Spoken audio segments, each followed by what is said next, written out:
Nós passamos a maior parte da nossa vida ativa trabalhando. Eu entendo o trabalho como parte do que a gente chama de mandato criativo, né? E nesse episódio do especial do MavHack, nós vamos conversar sobre isso, sobre o trabalho. Então, muito do que inevitavelmente eu entendo do que sou eu, né, enquanto identidade, ela perpassa por elementos do trabalho, né? Esse dia do trabalho e sobre o trabalho do médico. A visão de mundo que eu tenho é como se a gente quisesse fazer no mundo, através do trabalho, aquilo que a gente sonha que o mundo deveria ser.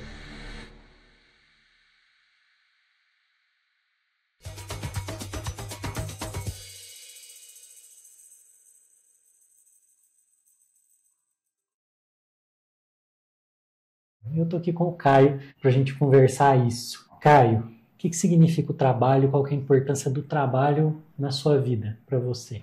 Bom, eu acho que eu dividiria aqui importância e significado, né? Talvez a nível de significado, eu teria uma visão mais pessoal mesmo, né? Como cristão, eu entendo o trabalho como parte do que a gente chama de mandato criativo, né? Eu entendo que enquanto seres humanos a gente tem uma vocação chamado para construir, para desenvolver a partir das habilidades, dos dons que a gente recebe. E o trabalho, ele é um meio, ele é um dos locais que a gente tem a oportunidade de desenvolver essas habilidades, talentos que a gente tem para construir um mundo melhor. Já a importância, eu acho que eu já pensaria em algo mais individual, no sentido em que eu acredito que a formação enquanto médico, sem dúvida, ela formou muito da formação da minha identidade. A gente falou aqui do tempo dedicado para isso e, obviamente, né, o caminho que a gente acabou escolhendo, inevitavelmente, aqui de empreender, primeiro na clínica, também agora na Mav Brasil, faz com que essa intensidade seja ainda maior. Então, muito do que inevitavelmente eu entendo do que sou eu, né, enquanto identidade, ela perpassa por elementos do trabalho, né? Perpassa pela relação que eu tenho com as outras pessoas a partir do meu trabalho, seja atendendo os pacientes, seja também ajudando os alunos a desenvolverem suas carreiras como médico, estruturar seu consultório, desenvolver os seus negócios com medicina do estilo de vida. E esse ciclo de feedback, de interações, ele vai construindo essa estrutura de significado que a gente dá na vida, né? Vai construindo a nossa identidade e vai construindo autoestima, né? Assim, você acaba se sentindo potente no mundo, e aí eu acho que isso traz uma outra importância para o trabalho, que é da possibilidade no trabalho a gente florescer, né? A gente gosta de usar esse termo, né? Sim. Do florescimento. Então, ali é um espaço onde você pode demonstrar talento, você pode se sentir capaz, é um lugar de encontro com as pessoas também, né? A gente não pode esquecer isso, que no trabalho a gente encontra gente pode dizer que a gente encontra uma tribo no trabalho, né? E você socializa ali também. Eu acho que tem a importância do trabalho em outros lugares, além de só esse do propósito, né? Exato, e aí se a gente for até pegar o framework da teoria da autodeterminação, né, que estuda a motivação humana, a gente entende que essa motivação ela vem desse senso de autonomia. Isso especificamente para mim é bem importante. Eu acho que, enfim, talvez a gente fale isso mais para frente, mas acredito que muito da ida para o empreendedorismo, tanto no consultório quanto na Mav Brasil, ela envolve ter um espaço em que essa autonomia ela tenha potência, envolve o elemento de senso de confiança, e isso forma o nosso self, porque quando você é eficaz, quando você faz projetos e eles dão certo, isso gera senso de competência. Isso te dá confiança para fazer coisas maiores, para assumir mais risco, para assumir projetos. De controle sobre a sua vida, né? Exatamente. Isso. Para você?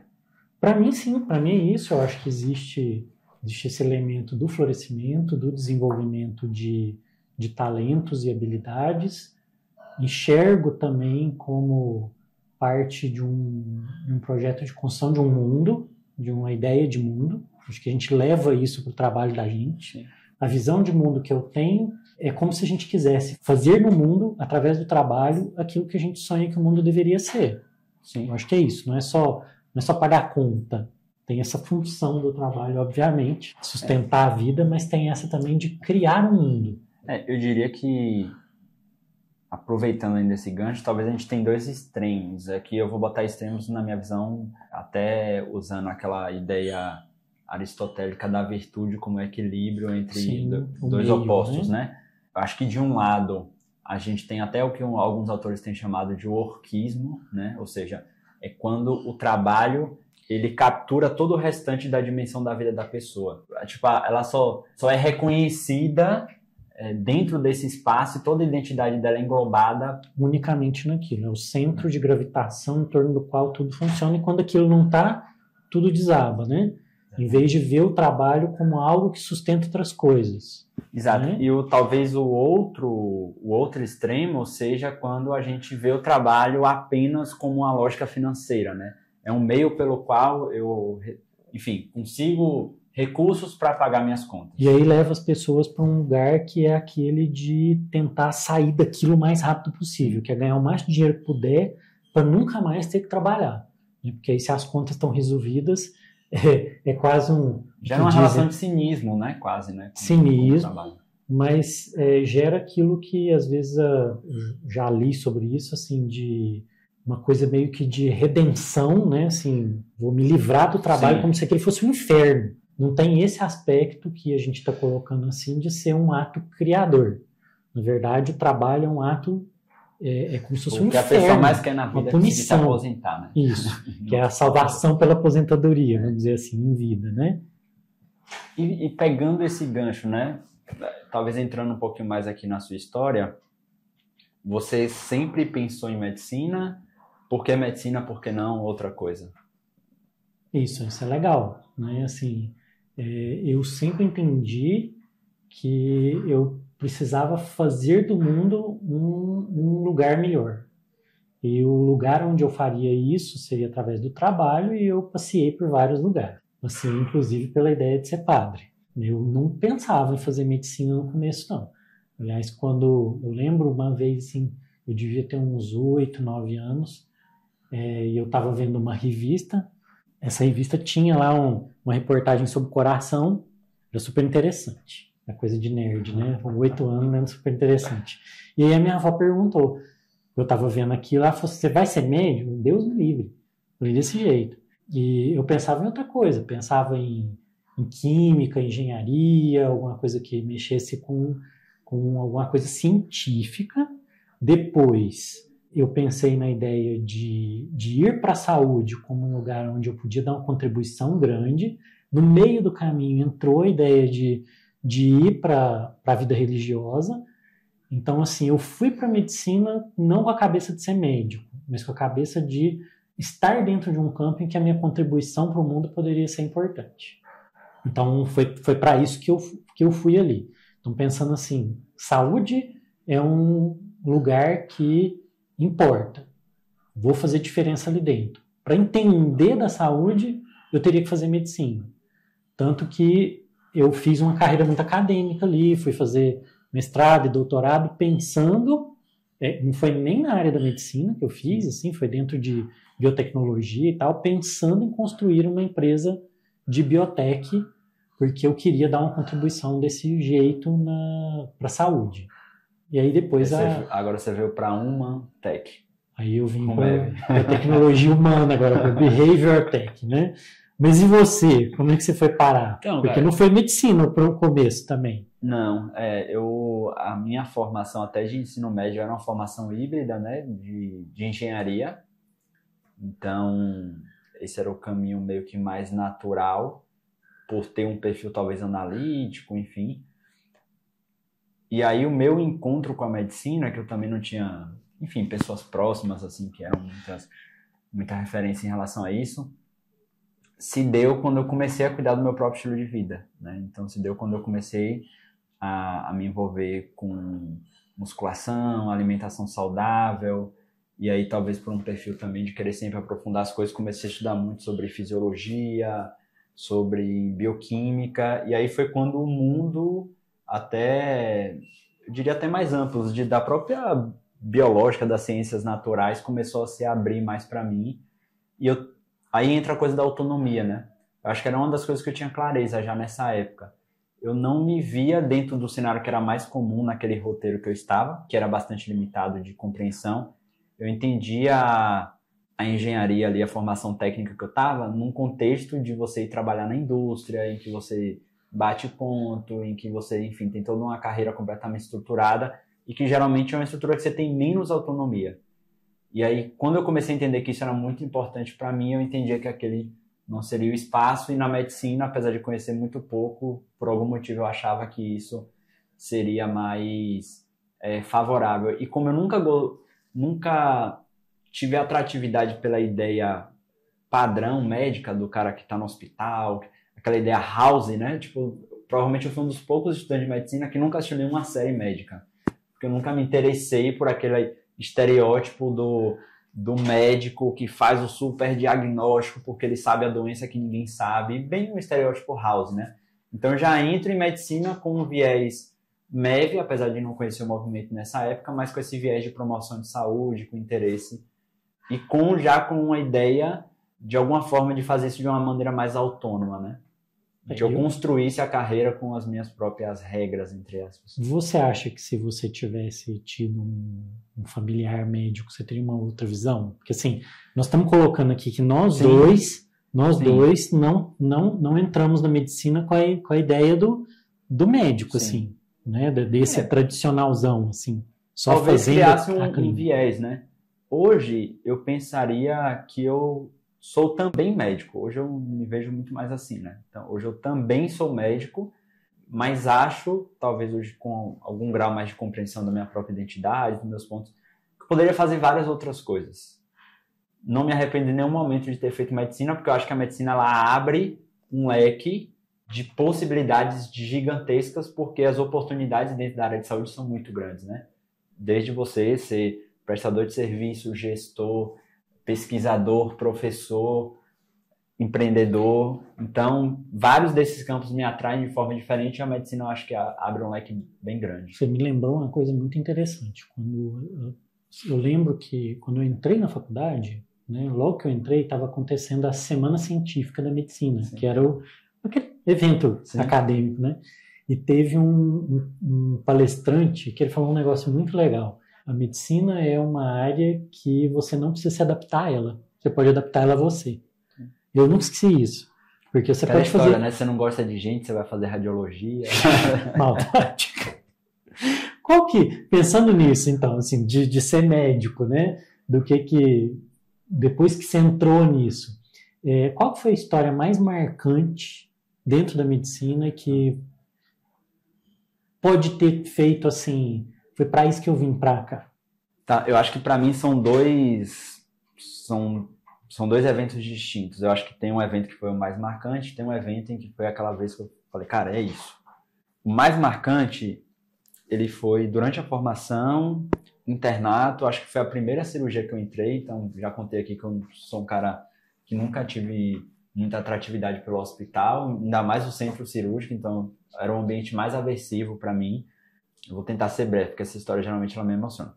Mas, enfim, era um parto, um casal que estava tentando engravidar há bastante anos, a mulher já tinha mais ou menos tinha mais de 40 anos, então era uma gravidez extremamente desejada, não era uma gravidez de risco, então aparentemente estava tudo ok. Tudo certinho.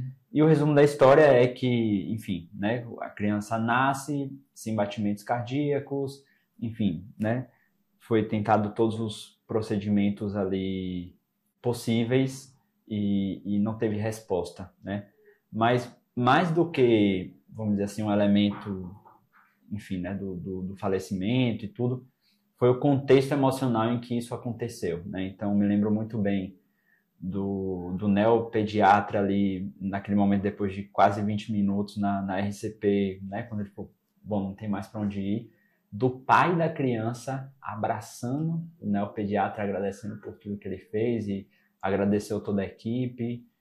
E aí tinha um contexto, né, de compreensão dele daquela experiência, de que agradecendo, enfim, pela vivência que ele teve com o filho durante aquele tempo de gravidez e que, sem dúvida, ele encontraria o filho depois no céu, enfim, a mãe sem entender muito do que estava acontecendo ali, meio que em estado de de choque e toda a equipe ficou extremamente sensibilizada, não só, obviamente, né, pela consequência triste da realidade, mas principalmente um certo assombro em relação à reação, especificamente do pai, com aquela situação. Então, eu lembro da professora, né, que, enfim, sei lá, devia ter uns 20 anos aí, pelo menos, como obstetra, ela falou, cara, nunca passei por nenhuma situação semelhante a essa. Eu lembro que depois desse evento, inclusive eu tenho até hoje registrado, eu tenho algumas palavras lá que eu registrei de alguns pensamentos que me vieram à mente. Então, foi extremamente marcante, não só porque eu estava no início, acho que foi meu primeiro ambulatório, mas foi uma situação muito significativa. Para encerrar a história aqui, que ela tem vários detalhes, mas no outro dia tinha um outro casal que estava também internado ali para fazer o parto cesáreo, que era da mesma comunidade religiosa desse casal que teve a perda. E a gente viu o pai da criança indo consolar esse casal que era tipo bem mais jovem ali, 20 e poucos anos com o filho, porque como eles tinham sabido da perda, aquilo criou um alto grau de ansiedade neles e com medo de que acontecesse a mesma coisa e ele indo consolar, né? Então, eu acho que foi uma das situações em que eu vi, assim, pela primeira vez e com um nível de intensidade muito grande, vamos dizer assim, os abismos da vida e como, mesmo diante desse contexto, as pessoas podem florescer, né?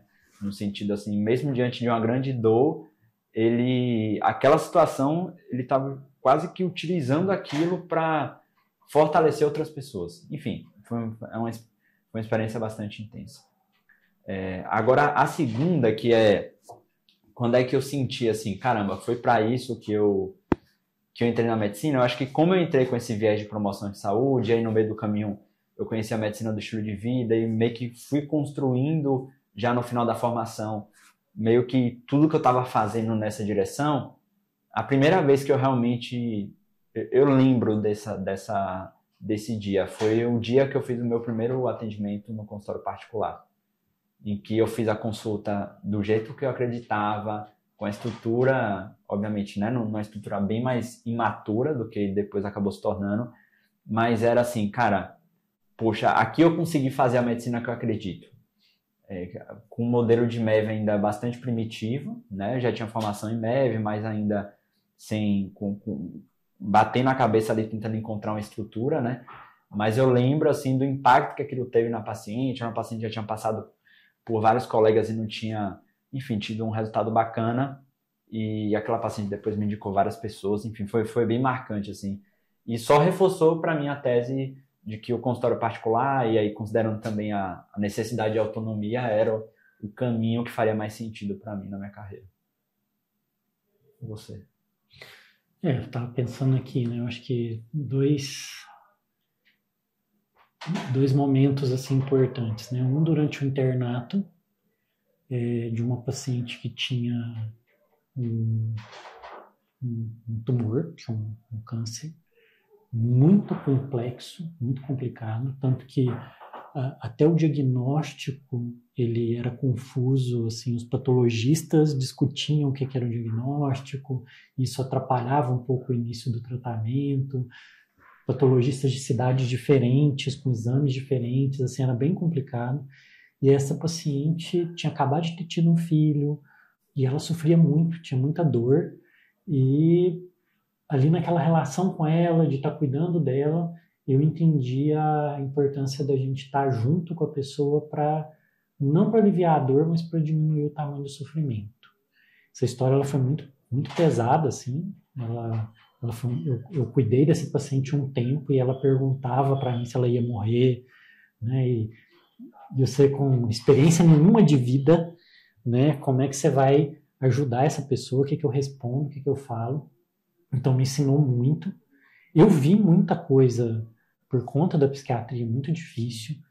Tem até uma história que foi de uma paciente que estava num surto mesmo, assim, e ela gritava no pronto-socorro, e quando eu cheguei para atender ela, isso eu já estava formado, né, já tinha tempo, e ela gritando, e todo mundo ali no pronto-socorro em volta e tal, E aí eu cheguei e ela perguntou para mim, você vai me internar? Eu respondi, vou, né? E eu, assim, com medo de apanhar, né? E aí ela falou, você vai aguentar a minha cruz? Você vai segurar a minha cruz? Eu falei, vou. Ela pegou minha mão, colocou uma cruz na minha mão, deitou na maca e falou, pode me internar. E aquilo me deu um insight, assim, né? E as duas histórias têm uma semelhança aqui, né? O quanto é importante a gente aguentar o sofrimento da pessoa que a gente está cuidando. Então, um foi simbólico, o outro foi muito real, sim, né? No outro dia, quando eu cheguei na enfermaria, essa paciente, ela me agradeceu. E me pediu desculpa por ter gritado comigo, mas me agradeceu por eu ter segurado a cruz dela, né? E eu entendi que aquilo tudo era muito simbólico, né? E eu acho que uma outra coisa foi quando logo que eu formei, eu fui trabalhar numa cidade pequena.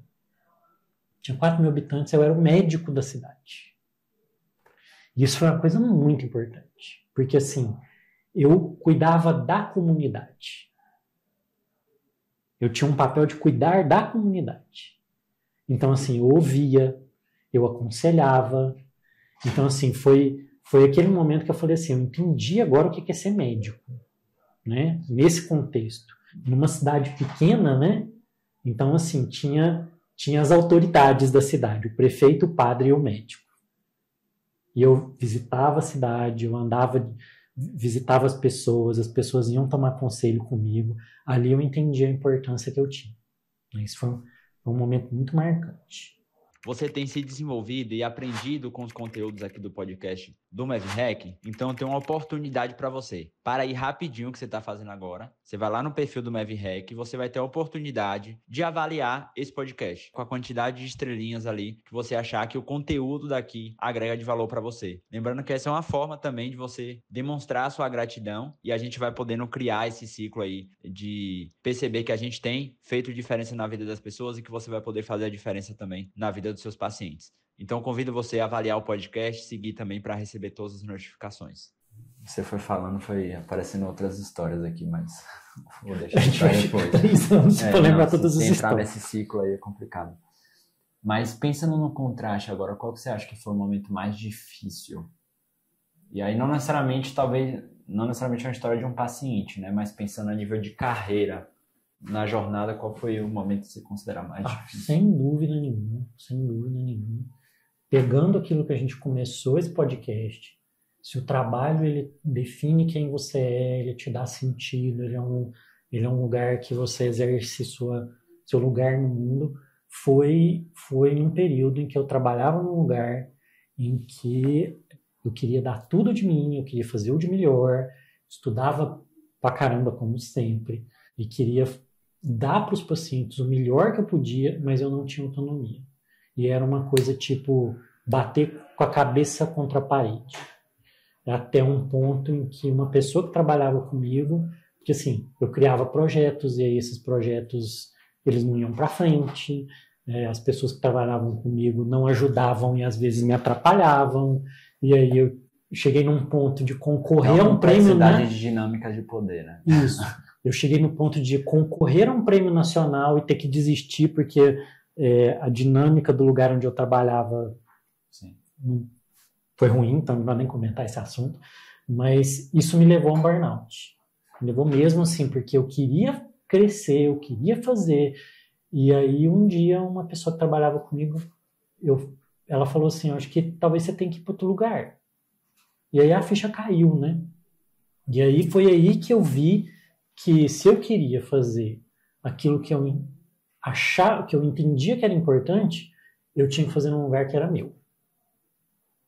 Aí que caiu a ficha assim, eu tenho que ter uma coisa minha, se eu vou atender os pacientes do meu jeito, tem que ser na minha clínica, se eu quero fazer coisas diferentes, que seja no meu negócio. E aí eu comecei a perceber, porque aí é engraçado, né? Quando a gente vai no fundo do poço, sim, a gente descobre o que é importante pra gente. Sim. O valor vem pela dor também, né? E aí eu entendi que aí é que eu precisava ter um negócio para mim. Aí que eu precisava criar alguma coisa, eu não sabia na época o que era. Foi logo depois momento dessa noite escura da alma, desse momento mais escuro, que aí a MEV apareceu e aí veio a ideia de criar a MEV Brasil. Foi nessa hora, assim, quando eu cheguei lá no... Que foi um momento muito ruim mesmo. E pro senhor? Cara, tem algum grau de semelhança, né, com a sua história, acho que num momento diferente, né? Eu estava ali no final do R1, eu fiz minha formação de MEV logo depois que eu formei, né? Então eu entrei na residência com uma série de expectativas, de projetos e, enfim, de conseguir fazer MEV. Enfim, peguei a pandemia, então acabou basicamente a unidade de saúde virou, entre aspas, um hospital Covid. A gente era uma unidade que fazia teste, então, cara, foi um ano basicamente nisso. E aí, como isso meio que tomou tudo, né, e tornou inviável grande parte das outras coisas, bom, não sei se eu consigo dizer se eu fechei critério suficiente para considerar burnout, mas é aquele momento em que as pessoas começam a te perguntar o que é que está acontecendo, porque você, sei lá, tem 2 meses você não corta o cabelo, você chega parecendo um maluco no lugar que você está trabalhando. Exatamente isso. A diferença é que ali naquele contexto, enfim, não fazia sentido eu desistir da residência, né? Então, inclusive, tem algo interessante, né? Porque nessa época a gente já estava junto na MEV Brasil, e eu lembro que a gente lançou uma das primeiras turmas do MEV Clinic, Foi nessa e isso me dava um drive, então, assim, meio que eu não percebia. E eu lembro que depois que fez meio que essa primeira curva, tipo, a gente gravou as aulas e tal, aquela coisa toda que era cansativo, mas era empolgante, porque, enfim, tinha algo ali que me gerava propósito. E aí, meio que quando deu aquele stop, assim, que diminuiu essa intensidade, aí parece que, como não tinha mais nada para poder segurar, isso ficou muito evidente. Enfim, né? E aí eu tive que restabelecer uma série de mudanças na rotina e tudo. E, sem dúvida, do ponto de vista de trabalho, a MEV Brasil foi fundamental nessa época para ser aquele fator paralelo que me dava o drive motivacional, né? Que era um espaço que eu tinha autonomia, que eu tinha senso de competência, que eu tinha pertencimento, porque eu conseguia ver muito claro o impacto ali na vida das outras pessoas. E isso me sustentou para fechar esse ciclo, né, que era necessário, e, enfim, e dar sequência nas outras coisas. Tem hora que é preciso a gente ver alguma coisa que faz brilhar o olho, né?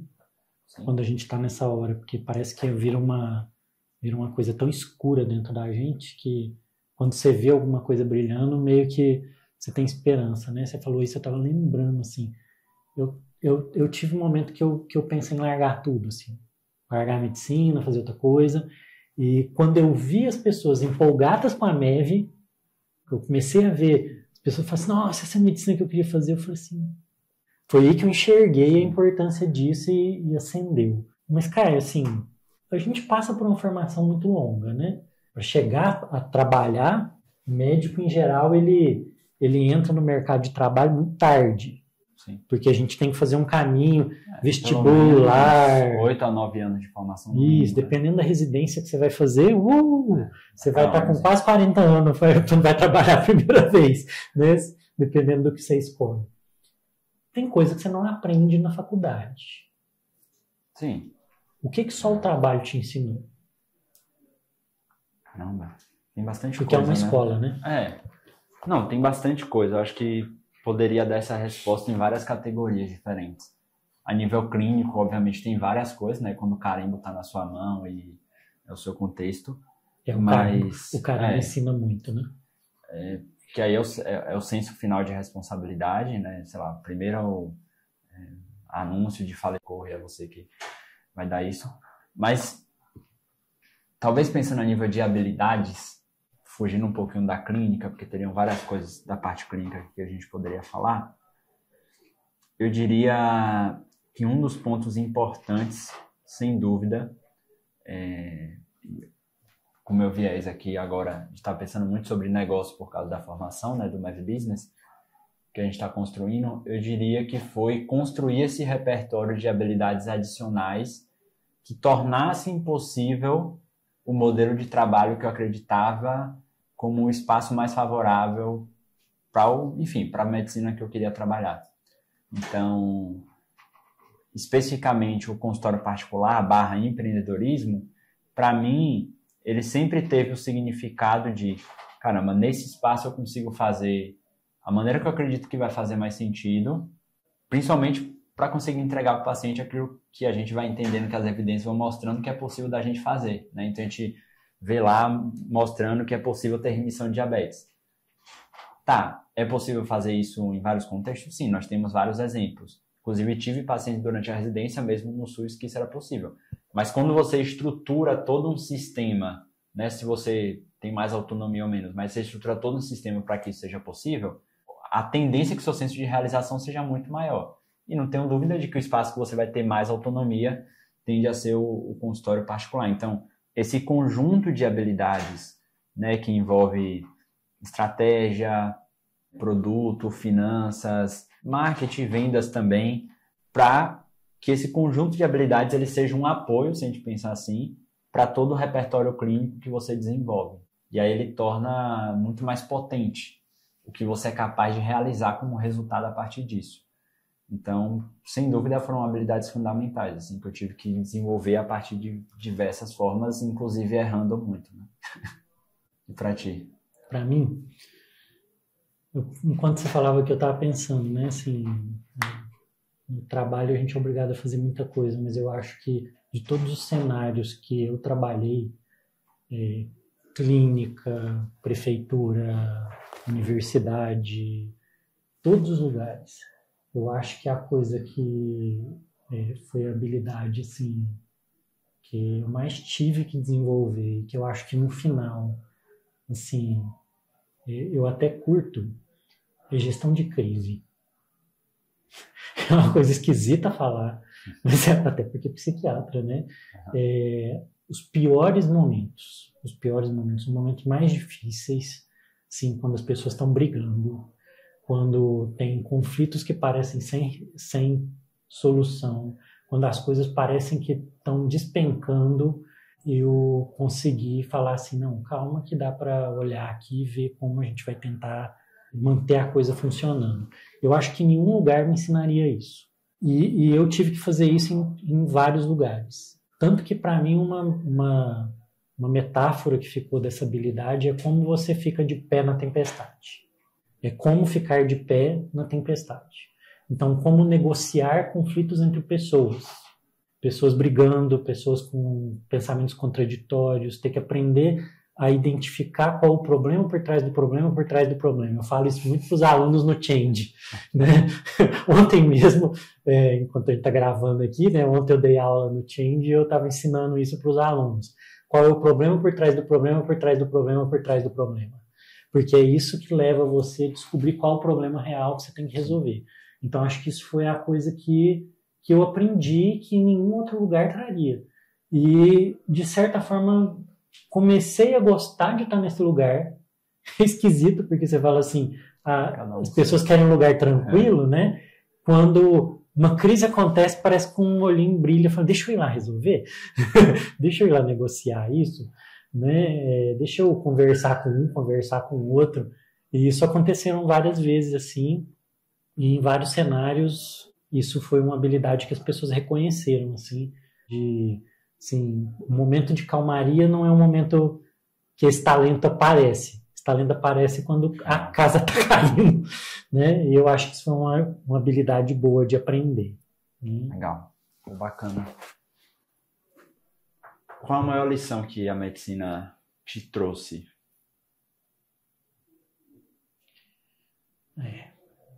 Que a vida não é fácil. Que a realidade ela é dura. Eu acho que a medicina me tirou a visão romântica da vida, assim. De que a vida é dura de verdade, de que as coisas ruins acontecem com as pessoas, que o sofrimento ele vai vir, não é uma questão de se, é uma questão de quando. Só que nisso, assim, né, em vez disso me dar uma visão desértica e árida da vida, eu aprendi a ter esperança. Eu aprendi a entender que as coisas boas vão acontecer, que uma hora vai aparecer alguém que vai te tirar do buraco, que vai vir com você para construir alguma coisa, que mesmo nos momentos piores, assim, tem jeito de sair dali. Às vezes a gente não consegue ver, mas uma hora a gente vai sair. Então, assim, eu acho que foi ter uma visão muito realista da vida. Eu gosto de falar uma coisa assim, a medicina ela me deu, pegando até a lógica do Aristóteles, meio do ponto do meio, que a visão realista é o melhor lugar para estar na vida. Por quê? Se você é otimista, não tem utilidade nenhuma ter fé, ter esperança, porque você está no oba-oba, tudo vai dar certo, né? Não precisa disso. E se você é pessimista, você não tem motivo nenhum para... Você não acredita em nada. Então é um lugar muito ruim ser pessimista. Então, ser realista, você nem conta tanto que vai dar certo e você tem uma esperança. Então, você pode ter uma visão, assim, muito boa para acreditar nas coisas boas da vida, apesar de entender que ela é dura. E você, Caio?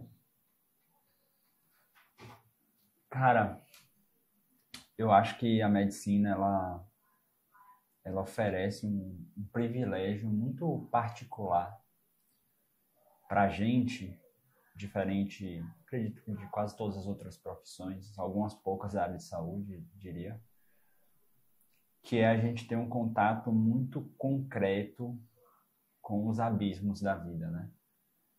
Acho que cognitivamente todo mundo entende que nossa vida é finita, que a gente vai morrer, que as coisas terminam. Só que a vida moderna, ela é inebriante, né? Ela é cheia de distrações para isso, distrações. né? A gente se distrai e acaba acreditando que a vida não tem fim. Eu diria até que ela torna impermeável, pensando na questão do tempo, de que a gente pense nessas coisas, né? Não tem espaço no nosso dia a dia comum para a gente lidar com isso. Então, quando a gente, né, passa por todo o processo formativo, independente da nossa especialidade, inevitavelmente a gente vai chocar com isso, a gente vai lidar com o nascimento, com a morte, e eu acredito que isso talvez seja a coisa, ou uma das mais preciosas, porque isso molda a nossa forma de ver a vida e, por consequência, molda também a nossa identidade, molda o que a gente prioriza na vida. Então, ter esse elemento, vamos dizer assim, da gente não deixar esquecer de que a vida é finita e não só estar distante disso, mas estar muito próximo, né? Muitas vezes estando com uma pessoa que vai estar acolhendo ou de alguma forma tentando dar suporte ao sofrimento das pessoas que vão estar vivenciando isso de forma ainda mais intensa, eu acho que é um privilégio muito grande e, sem dúvida, independente de em que espaço você está atuando como médico, seja, né, na prestação de serviço, seja como coordenador, eu acho que é algo que a gente carrega para o resto da vida e, sem dúvida, mesmo que nunca mais eu fosse médico na minha vida, eu acho que isso moldaria toda a minha trajetória daqui para frente. Isso é. A medicina ela é cheia de lições e quando você tem ouvido para ouvir, né, tem olhos para ver as lições que aparecem na sua frente, né, porque também tem gente que não tem essa atenção toda, né, passa pela medicina como somente um trabalho. Quando você tem esse olhar, você consegue ver isso, você tem lições que são transformadoras. Acho que na medicina, você tem a chance de viver muito mais vidas do que a sua, né? Porque você tem contato com as pessoas, com a vida delas, então é de uma riqueza muito grande. É uma forma de trabalho que tem sentido e dá sentido. E eu acho que é isso, né? Nesse final desse episódio do MevRec, sobre o Dia do Trabalho, é lembrar que sim, é difícil, né? A medicina não é uma profissão fácil, mas é uma profissão de muito sentido, de muito significado, na qual a gente pode florescer. A gente pode desenvolver todo o nosso talento, de se desenvolver como pessoa, como a gente acabou de conversar aqui, né? E é esse florescimento que importa. Eu diria que literalmente a medicina é uma profissão que oferece a possibilidade da gente expandir em todos os domínios, né?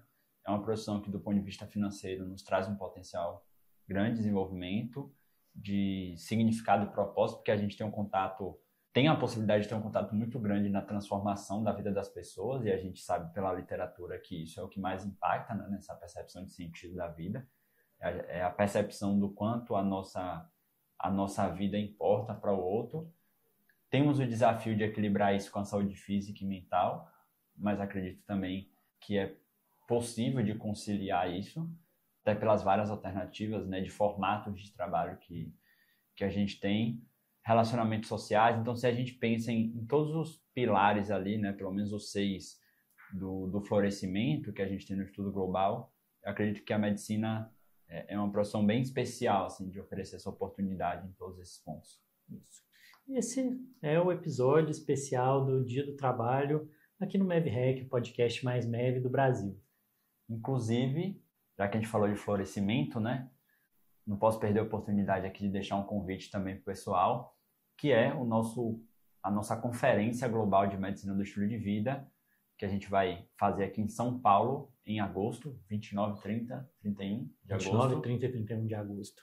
Em que o tema, justamente desse ano, vai ser florescimento, né? Então, a gente vai poder falar de intervenções clínicas, reflexão desses pontos também na nossa carreira, em todos esses pilares, né? Desde a parte de business, negócio, a parte mais clínica propriamente dita, intervenções relacionadas à espiritualidade, sentido de vida, o que é que a gente tem na literatura para trabalhar com os pacientes dessa forma. Então, acho que se talvez a nossa conversa aqui fez sentido para você enquanto escopo de pensamento, enquanto linha de raciocínio que você quer ter para o seu trabalho, sem dúvida é uma oportunidade muito significativa. Teremos mais de 500 colegas conosco lá de todo o Brasil.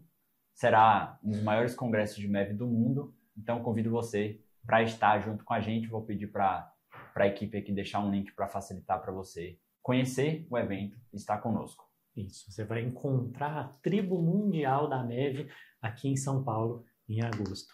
Você vai descobrir a força da tribo. Quantos países confirmados? 7. 7 países tentar. confirmados. Estados Unidos, Grécia, Itália, Colômbia, Argentina, México, Brasil. Isso aí. Então, convido você a estar com a gente.